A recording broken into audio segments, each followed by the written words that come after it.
questionnements, au milieu de je ne sais pas quoi, mais cet après-midi, la parole est là.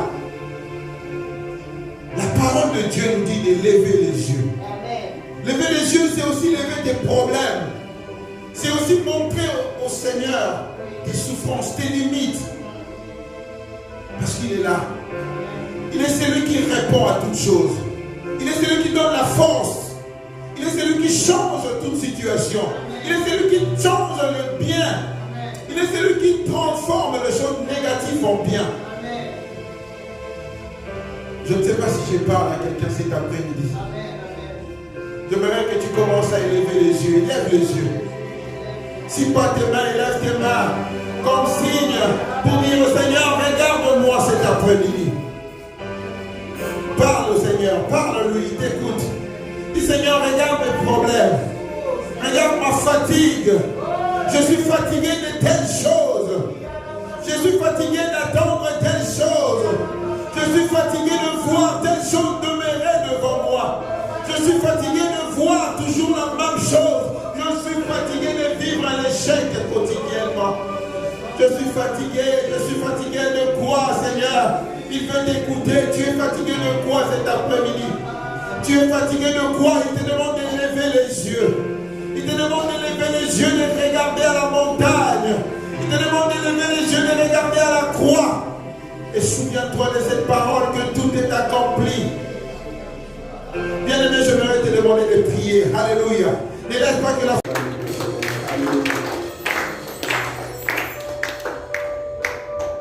Bien-aimé, nous avons une éternité à gagner. Alors, quand tu marches, pense à l'éternité. Pense que tu peux tomber. Nous sommes dans une guerre. Pense qu'à tout moment, tu peux tomber. Et prends soin de ton âme. Préserve ton âme. Préserve ton âme. Prie pour ton âme. Prie pour ta vie. Prie pour tes enfants. Prie pour ton mari. Amen, Église. Que le Seigneur nous bénisse. Nous allons nous préparer à prendre la Bible pour la lecture de la parole de Dieu. Amen.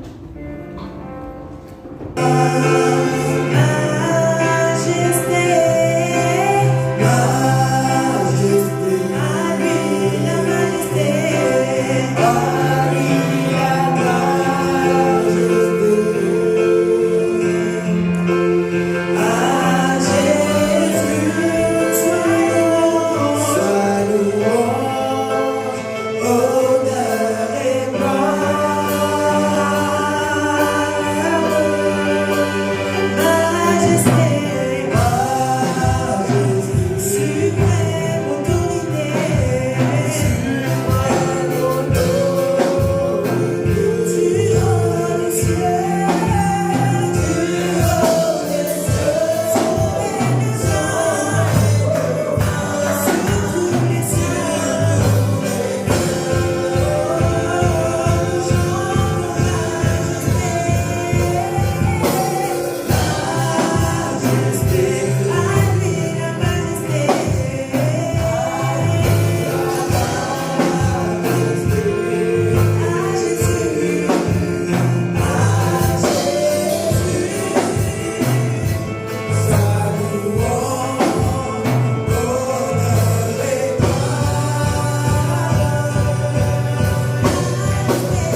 Créateur de la terre du ciel. Alléluia. Bénis ton louange. Merci Seigneur Jésus. Alléluia. Amen. Est-ce qu'on peut dire merci Seigneur Jésus? Merci Seigneur Jésus. Avec conviction. Merci Seigneur Jésus. Dans les livres de Josué 24, 14 et 15. Maintenant, craignez l'Éternel et servez-le avec intégrité et fidélité. Faites disparaître le Dieu qu'ont servi vos pères de l'autre côté du fleuve et en Égypte. Et servez l'Éternel. Et si vous ne trouvez pas bon de servir l'Éternel, choisissez aujourd'hui qui vous voulez servir. Ou le Dieu que servaient vos pères au-delà du fleuve, ou les dieux des Amoréens dans les pays desquels vous habitez. 1, 2, 3, on va lire tous ensemble ce qui suit. 1, 2, 3. Moi et ma maison, nous servirons l'Éternel. Moi et ma maison, nous servirons l'Éternel. Seigneur, Dieu de gloire, Dieu Tout-Puissant, nous ouvrons nos cœurs afin que tu puisses nous parler. En ce jour spécial de fête de Père, nous qui sommes de Père, nous te demandons, Papa, que tu puisses déverser ce que tu as prévu dans nos cœurs afin qu'on puisse être de mon Père et avancer avec toi. Et je remets cette assemblée entre tes saintes mains, Papa, que tu puisses nous diriger, que tu puisses nous parler aussi, que toute la gloire te revienne au nom de Jésus. Peuple de Dieu dit Amen. Amen. Amen. Prenez place. Alléluia. Amen. Mes bien-aimés en Jésus-Christ, nous connaissons ce verset. Et surtout, la dernière phrase qui dit « Moi et ma maison, nous servirons l'Éternel. » Amen. Amen. Là, c'est Josué qui est en train de déclarer. Je ne sais pas si vous vous êtes déjà posé la question de savoir pourquoi Josué avait déclaré cela. Amen. Amen. Vous savez, Josué, c'est celui qui avait remplacé Moïse. Amen.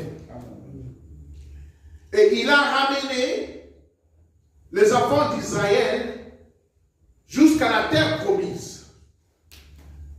Mais chemin faisant, il y a eu des soucis, il y a eu des hauts et des bas.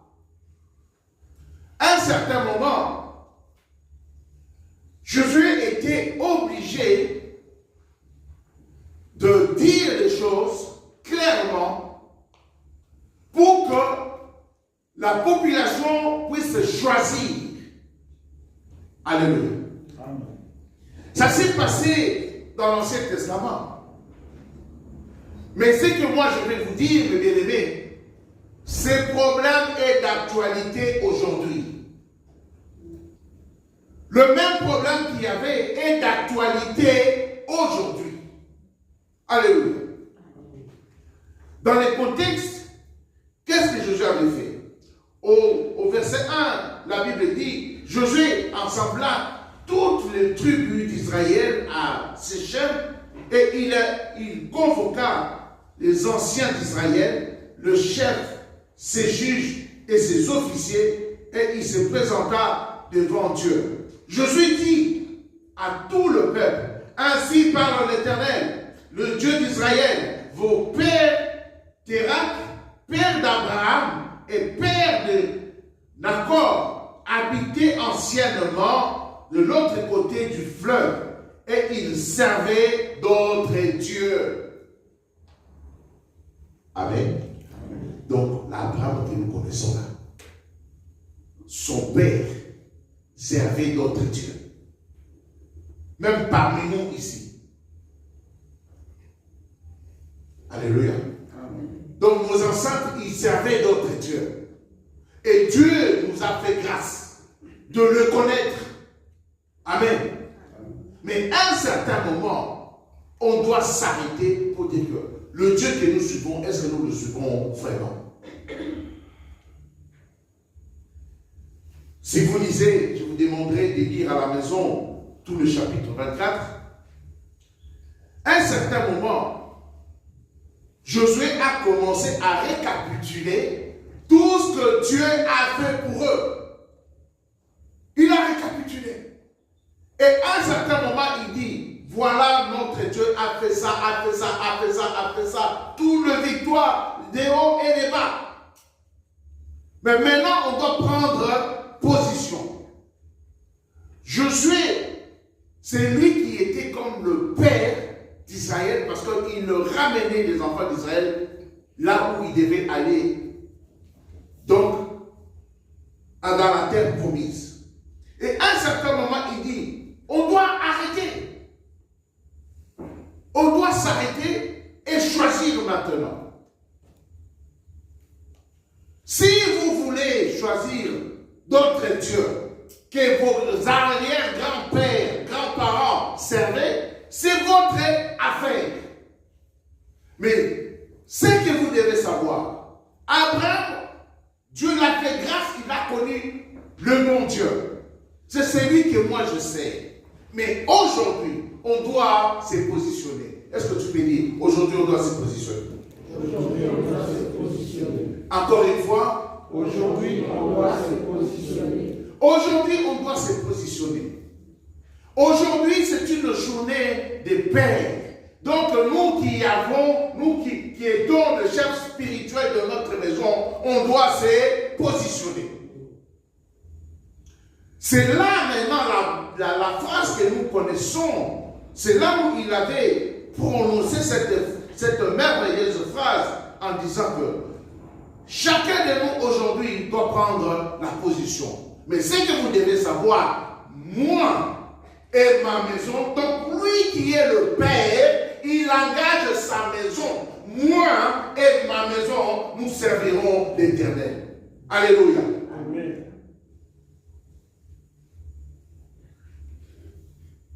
Parce que souvent, les gens, il y a trop de blabla. Les gens ne se positionnent pas. Ils ne savent pas s'il est à gauche ou à droite. Mais nous qui sommes des pères, nous qui sommes de chefs de famille, nous devons avoir une position claire. Une position claire. Alléluia. Amen. Mais bien aimé, aujourd'hui c'est la fête de Père. Mais je vais parler de l'autorité spirituelle de la maison. À savoir, nous avons aussi des familles monoparentales. Là où il n'y a pas de père. Ou bien là où il n'y a pas de mère. Mais comme aujourd'hui nous parlons de père, donc de familles monoparentales, là où il y a la mère qui n'a pas de père, donc la mère doit se comporter comme le père. Amen. Alléluia. Parce que c'est elle qui est la chef de famille et doit aussi se positionner comme si dans la maison il y avait un père. Alléluia. Amen. Josué 24, 15. Moi et ma maison, nous servirons l'Éternel. Est-ce que vous pouvez répéter ça? Moi et ma maison, nous servirons l'Éternel. Donc, nous, les chefs de famille, notre parole engage toute la famille. Amen. Engage. Comment toi tu peux être, tu es le chef de famille, si tu n'as pas la position claire et tu voudras que ton groupe ait une position claire? Non. Tes enfants ne peuvent pas avoir une position claire du moment où toi, le chef de famille, tu n'as pas une position claire. Ça sera compliqué. À moins que la grâce du Seigneur soit sur ta maison. Parce que les enfants nous regardent. sommes des pères. Les enfants nous regardent. Même nos femmes nous regardent. Si tu n'as pas une position claire, elle va commencer à te rappeler. Mais toi, tu vas à l'église, regarde ce que tu fais.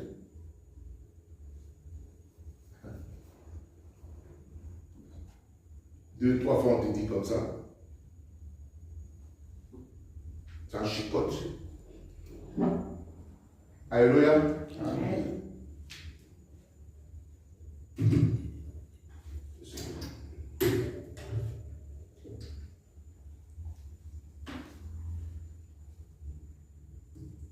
Amen. Donc nous devons prendre une position claire et nette et précise. Il ne faudrait pas que dans notre vie, qu'il y ait un peu de doute. Alléluia.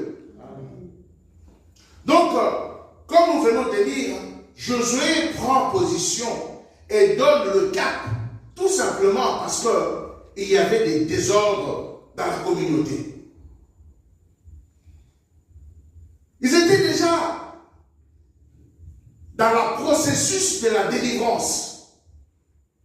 Je dis bien processus de la délivrance. Quand ils sont sortis à l'Égypte, c'était un processus de délivrance. Quand ils sont passés à la mer, les Égyptiens se sont engloutis. Il y avait Jéricho. Donc cela veut dire que dans notre processus, mes bien-aimés, il y a des combats. Mais ces combats-là, nous devons le vaincre quand nous avons une bonne position. Père, ayez une bonne position. Positionnement envers Dieu. C'est comme ça, avec Dieu, nous allons gagner des combats. Amen. Amen. Amen. Parce que si nous nous rappelons encore, arrivés à Jéricho, les enfants d'Israël, ils avaient la promesse de Dieu qui devait gagner et arriver à la terre promise. Mais arrivés à Jéricho, ils ont fait tomber Jéricho. Mais vous savez, Jéricho était maudit. Il ne fallait pas prendre des choses de Jéricho. Dans le groupe, il y avait un homme qui s'appelait Akan. Il a volé des choses interdites, il est allé cacher dans sa maison. L'autre étape qui suivait, c'était quoi? C'était Haï. C'était un petit pays, rien du tout. Il dit non, mais comme Haï c'est un petit pays, vous allez les écraser et on va passer. Ils ont envoyé des gens là-bas. Vous savez ce qui s'était passé? Ils ont passé un sale quart d'heure. Ils ont tapé et tué les enfants d'Israël. Quand ils sont revenus pour dire à Josué, mais Josué dit, Seigneur, est-ce qu'on avait eu ta parole? Partout où on ira, on aura la victoire. Et qu'est-ce qui s'est passé? Il y avait un mauvais papa là-dedans qui s'appelait Akan, qui a volé, et pourtant les choses étaient interdites. Il a ramené la poisse. Il a ramené la malédiction, parce que c'était un mauvais parent. C'était un mauvais parent. Josué dit, mais qu'est-ce qui s'est passé? Il pouvait même se dévoiler. Non, il a gardé secret. Mon bien-aimé, il n'y a pas de secret pour le Seigneur. Dieu voit. Quand il avait volé, il a caché. Dieu savait. Et la malédiction, vous savez ce qui était passé? Il a été lapidé avec. Dieu l'a dévoilé et il a été lapidé comme c'est lui qui a engagé sa famille, et pas seulement lui, mais lui ainsi que sa famille. Vous voyez la responsabilité que nous, les chefs de famille, que nous avons. Des décisions que nous prenons. Ce n'est pas que pour nous. prenons, nous engageons aussi nos familles. On ne doit pas être comme des hackers. Josué avait déchiré les habits. Il a prié. Mais quand il a vu qu'il y avait des désordres, il a dit non. Les désordres ne peuvent pas continuer comme ça. Moi, je dis clair ma position. Moi et ma maison. Moi, ce que je suis en train de dire, j'engage aussi ma maison. Nous servirons l'Éternel. Mon bien-aimé, est-ce qu'aujourd'hui, tu es capable de prendre cette décision-là, d'engager ta maison pour servir l'Éternel? C'est l'engagement qu'on prend. Alléluia. Amen. Donc Josué prend position et donne le cap, tout simplement parce qu'il y avait des désordres dans la communauté. Le peuple a oublié les directives de Dieu.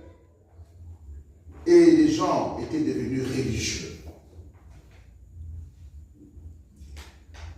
Et Josué dit, maintenant, craignez l'Éternel et servez-les avec intégrité et fidélité.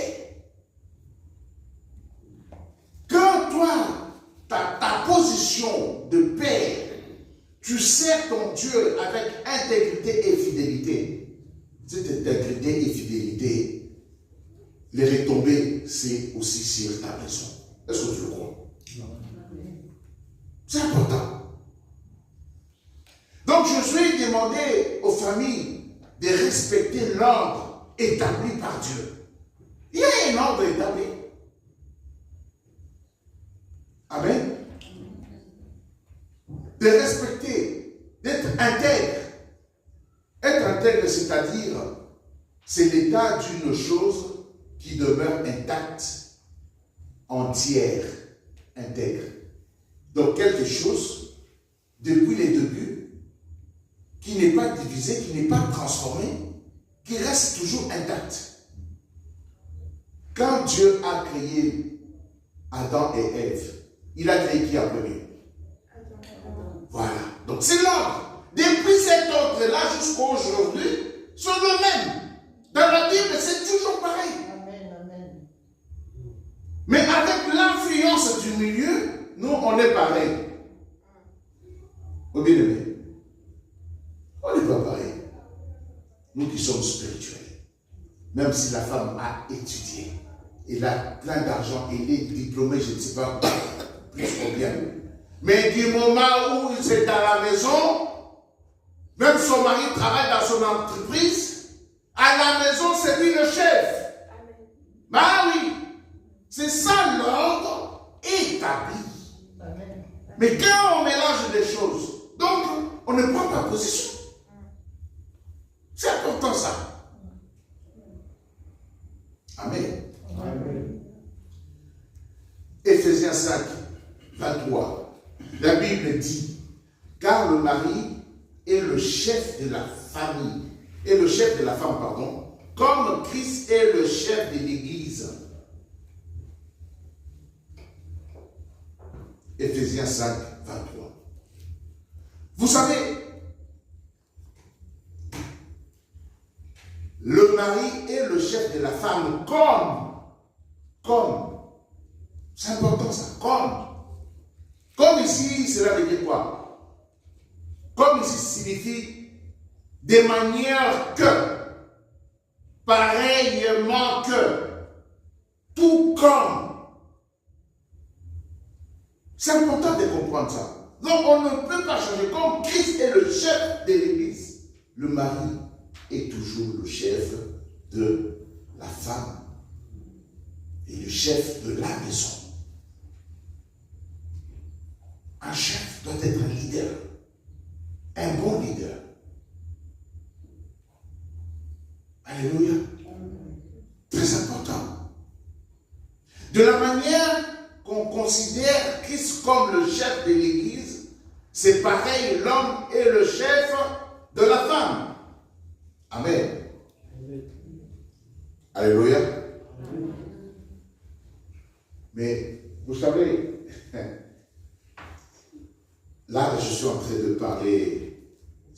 le jour de nous, les parents, pas parents, mais nous les hommes, le père.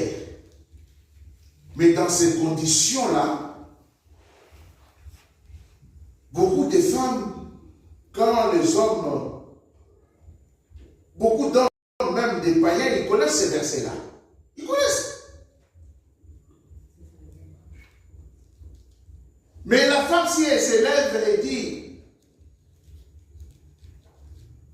la femme, souvent, pas très souvent, c'est ceux qui ne sont pas spirituels. Et ils sont capables de dire, oui, ça c'est l'Ancien Testament, c'est archaïque, c'est dépassé. Vous bien aimé, ce n'est pas dépassé. Ce n'est ni archaïque. Ce que je vais te dire, toute autorité vient de Dieu. Toute autorité vient de Dieu. C'est établi, c'est comme ça. Mais, ce que je vais dire à mes frères, à mes amis qui sont pères, même à ceux qui aspirent d'être pères, vous qui n'êtes pas encore mariés, vous n'avez pas encore des enfants, vous savez quoi?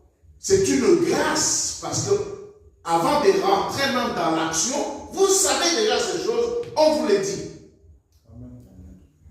Nous qui sommes parents, on ne doit pas abuser des autres autorités. Nous qui sommes des pères, nous ne devons pas abuser de cette autorité. Tu fais mal, et puis quand on te dit, mais, hey, tais-toi, c'est moi le chef. Non, non, non, non, non. Dieu est juste. Est-ce qu'on peut dire Dieu est juste? Voilà.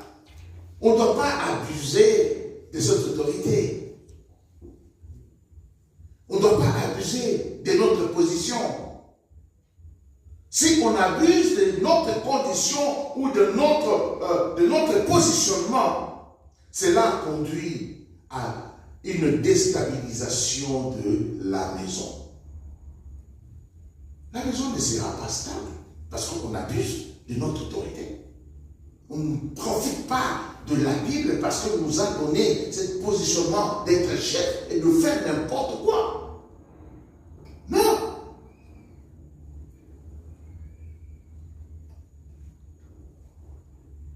Amen. Vous savez, quand on déstabilise la maison, on ramène les chaos dans la maison.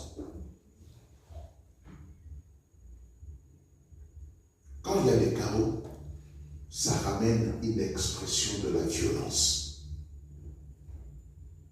Parce que ceux qui sont, entre guillemets, subalternes, ils voient que tu profites de cette occasion-là pour faire mal. Il faut résister. Il faut résister. Et c'est les chaos. Et la maison sera déchiquetée, déchirée même. Pourquoi? Parce que l'autorité fait n'importe quoi.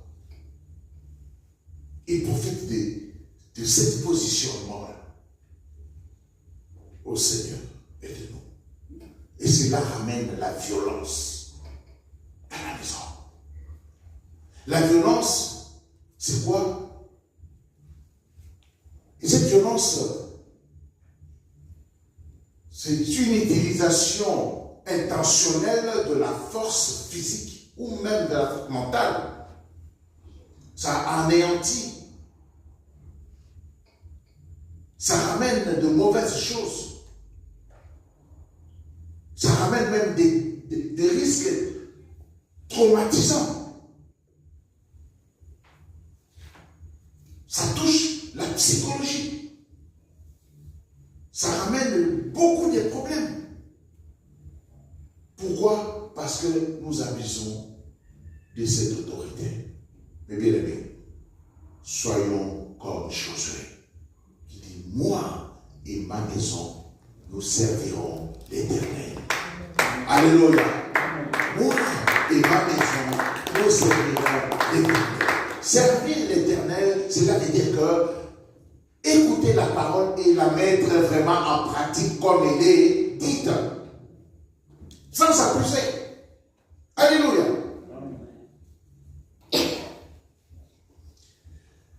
Vous savez,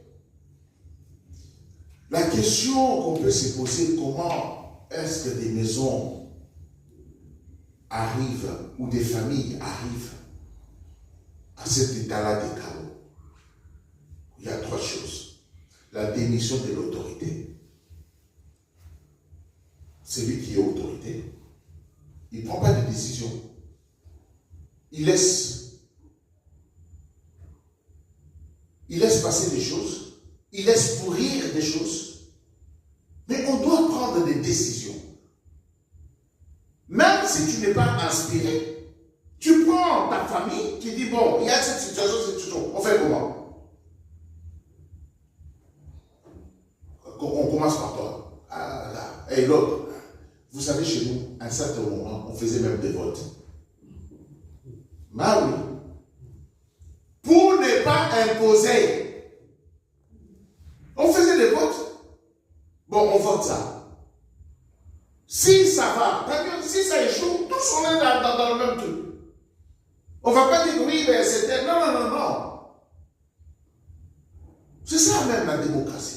Donc c'est considérer le membre de ta famille. Ils ne sont pas nos sujets. C'est important ça. Le dialogue. Instaurer le dialogue. Parler. Ce n'est pas dit que le même jour on trouvera la solution au problème. La nuit porte conseil. Mettez dans la prière s'il y a un sujet. C'est comme ça que vous trouverez la solution. Ce n'est pas que les grandes personnes qui ont la solution. Des fois, il peut arriver que la toute dernière, c'est elle qui sort, qui ramène la bonne solution. Au fait, tu as raison. Parce que si tu as toujours cette façon d'abuser de ton autorité, les autres peuvent avoir une bonne solution, mais ils ne vont pas te le dire. Tu vas aller jusqu'au mur. Bah, quand tu vas être par terre, on te l'avait dit. Et vous allez perdre du temps, d'argent et beaucoup de choses. Alléluia. Amen. Tout cela parce qu'il y a une démission de l'autorité. Il y a un autre facteur qui fait que la famille soit dans le chaos, c'est le rejet de l'autorité établie aussi. Premièrement, j'ai dit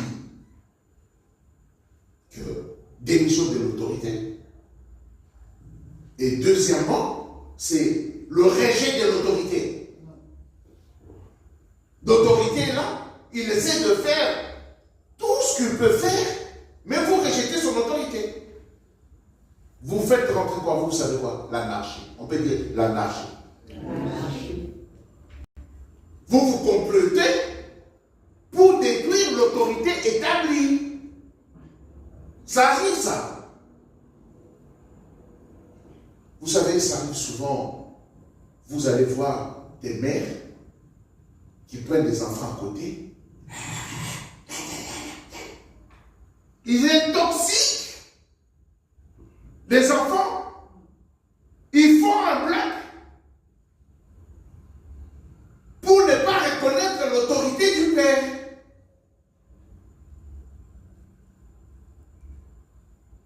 Pour montrer que tu ne connais pas, tu ne sais rien. Même si je ne sais rien, c'est que tu es là. C'est parce que j'ai payé l'école pour que tu sois ce que tu es. Même si je n'ai pas fait beaucoup d'école, je suis ton père. Amen. Amen.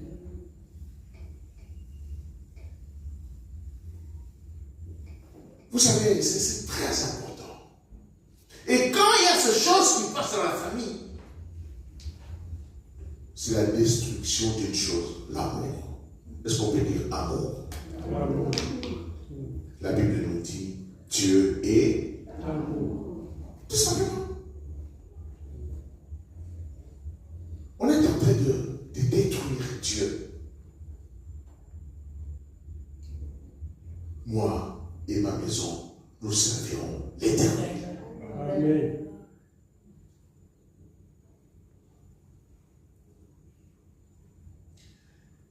un autre phénomène, l'utilisation abusive de l'autorité est une porte ouverte à l'ennemi dans la maison. Cela arrive souvent que les gens utilisent mal l'autorité. C'est tout simplement que vous donnez votre ennemi le droit légal de demeurer dans votre maison. Si vous ne faites pas ce que Dieu dit, l'ennemi aura ses droits légaux. Est-ce qu'on peut dire droit légal? Voilà. Il va se réclamer, mais dans cette maison-là, il y a quoi? Dispute. Donc j'ai le droit de rentrer. Dispute, c'est bon. Il n'y a pas l'amour. L'amour, c'est Dieu. Donc, on a mis Dieu à côté. Mensonge. Mensonge, c'est moi. Il va rentrer.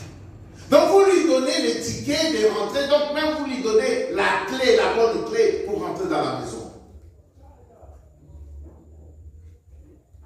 Mais bien aimé, si votre conjoint,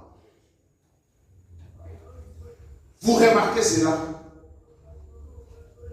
toutes ces choses-là détruisent une chose, l'amour. Pour contrer, pour ramener tout cela à bien, c'est à vous de cultiver l'amour. Est-ce que tu peux dire, je dois cultiver l'amour pour chasser l'ennemi dans ma maison au nom de Jésus-Christ. Ce que je dis, ce n'est pas facile. Parce que, étant donné qu'on est humain, l'amertume est toujours à côté de notre cœur. Et nous suit toujours. Le diable est comme un lion rugissant, cherchant qui il dévorera. Premièrement, il met toujours l'amertume avant. Quand je pose la question ici, est-ce que quelqu'un a déjà eu un découragement?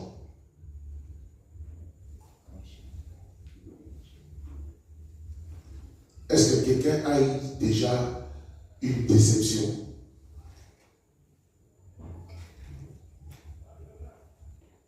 Est-ce que quelqu'un a déjà eu l'amertume?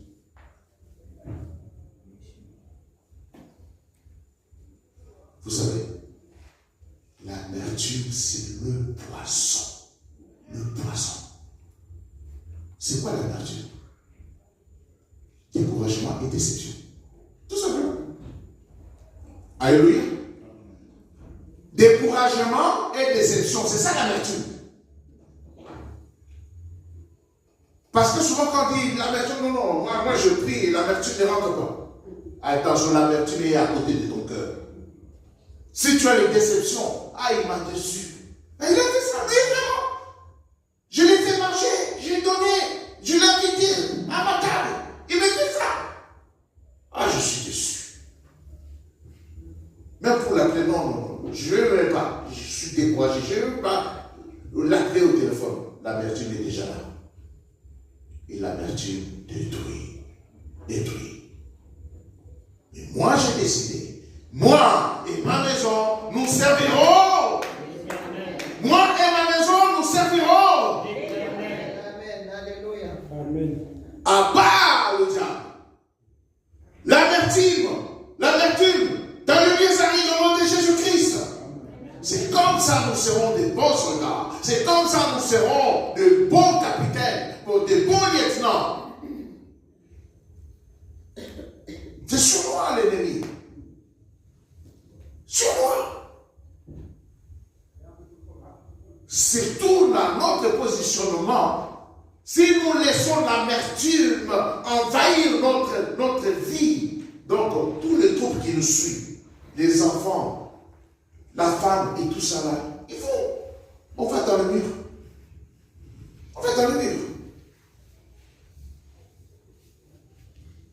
Alléluia. Vous savez,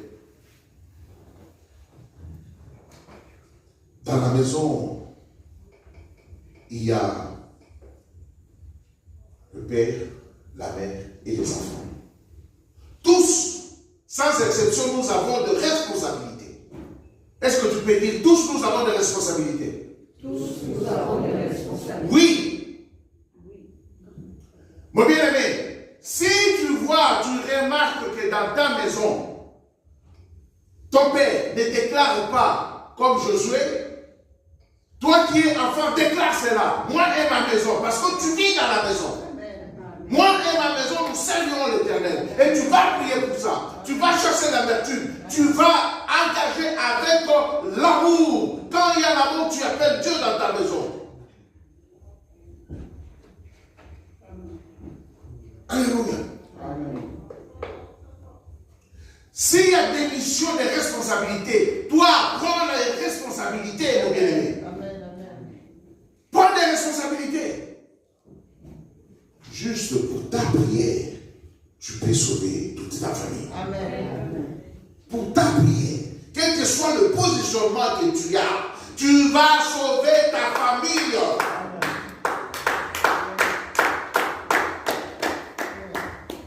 Ce n'est pas facile, mais ce n'est pas impossible.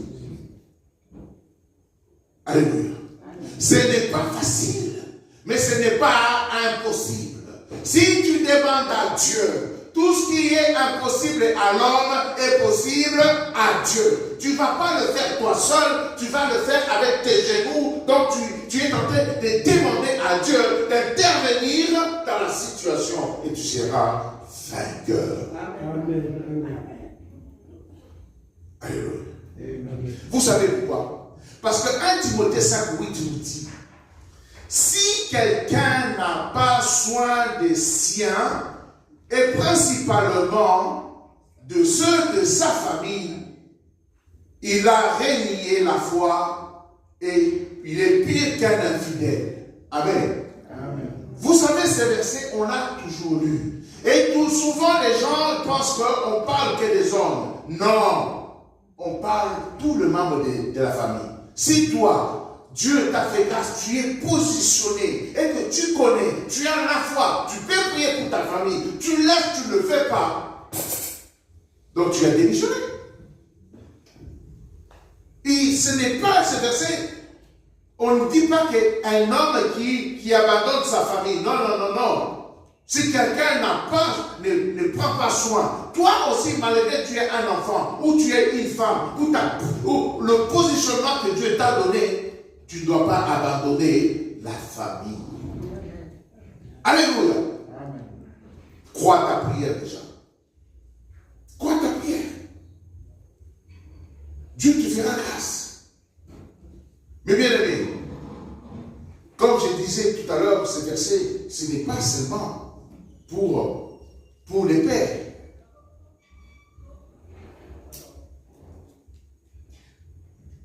Et d'ici quelqu'un, donc il parle de toute la famille, père, mère, ainsi qu'enfants.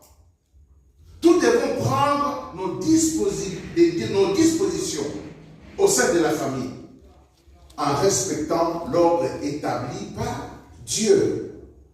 Amen. Vous savez, quand on dit il est pire qu'un insensé, insensé, ça veut dire rejet de Dieu par ses pensées et son comportement. Toi, ton comportement doit être un comportement d'un vainqueur, un comportement d'un chrétien fait. Alléluia. Éphésiens 6:1. Éphésiens 6:1. Enfants, obéissez à vos parents. Enfants, obéissez à vos parents selon le Seigneur, car cela est juste. Honore ton père et ta mère. C'est le premier commandement avec une promesse, afin que tu sois heureux et que tu vives longtemps sur la terre. Amen. Honorer, cela veut dire faire honneur à ses parents. Il est important pour les enfants de le savoir. Donc vous voyez que même le positionnement que tu as, tu dois t'engager et changer les choses. Amen. Amen. Et surtout les parents, les chefs de famille, le père, ils doivent abandonner l'orgueil. L'orgueil.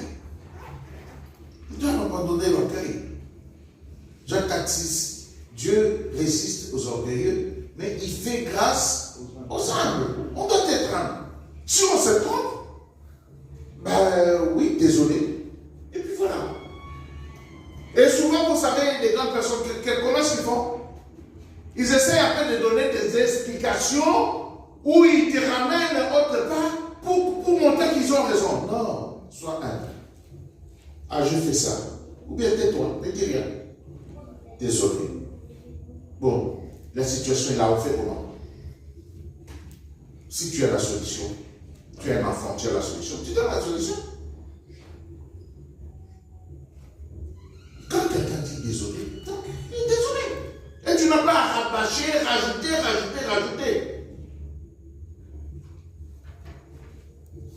Amen.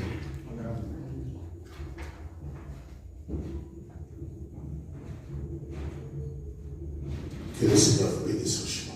Amen. Nous allons prier. On va se lever tous. Nous allons prier. Nous allons prier.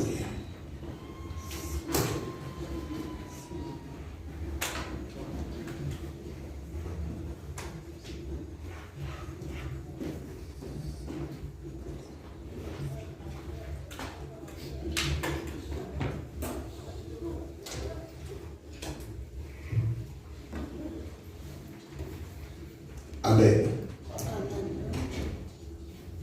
On va lever nos mains. On va lever nos mains. Mon bien-aimé, tu vas prier avec ton cœur. Tu vas répéter après moi. Lève tes mains. Quand tu lèves les mains, c'est la veut dire, Seigneur, déverse ce que tu as prévu pour moi. J'ai besoin de toi. Tu vas dire, j'ai confessé comme Josué. Je confesse comme Josué. Moi et ma maison, nous servirons l'Éternel. J'ai déloge tout esprit d'anarchie et de chaos dans ma maison. J'appelle la présence du Saint-Esprit dans ma maison. Viens me donner la paix, l'assurance et la foi au nom de Jésus-Christ. Amen. Et ça c'est particulier que les hommes prient en tout lieu en élevant de mains pures, sans colère ni mauvaise pensée. J'ai prié pour que le Père soit des chrétiens faits, intègres et fidèles à Dieu. Amen. Alléluia. Amen. Seigneur, bénis tous les papas. Soyez les meilleurs. Soyez des hommes de prière et de foi. Je proclame la gloire de Dieu sur vous et sur nous, parce que je fais partie. Je proclame que nous sommes des hommes bénis au nom de Jésus-Christ. Soyons forts dans la foi et dans la puissance de Jésus-Christ. Soyons remplis de sagesse et de connaissances. Soyons des instruments de Dieu. Soyons des hommes vaillants au nom de Jésus-Christ et puissants. Soyons des exemples. Impactons nos maisons, notre monde, tout notre entourage. Au nom nom de Jésus-Christ. Combattons le bon combat. Combattons le bon combat. Aimons Jésus-Christ. Demandons à ce qu'on connaît la patience et que le Seigneur nous conduise. Nous donne la force pour la responsabilité qu'il nous a donnée. Au nom de Jésus-Christ Nazareth, peuple de Dieu, dit Amen. Mesdames et messieurs, vous allez prier vous-même. Vous allez prier pour nous. Vous allez prier pour nous. Venons devant, nous disons Père.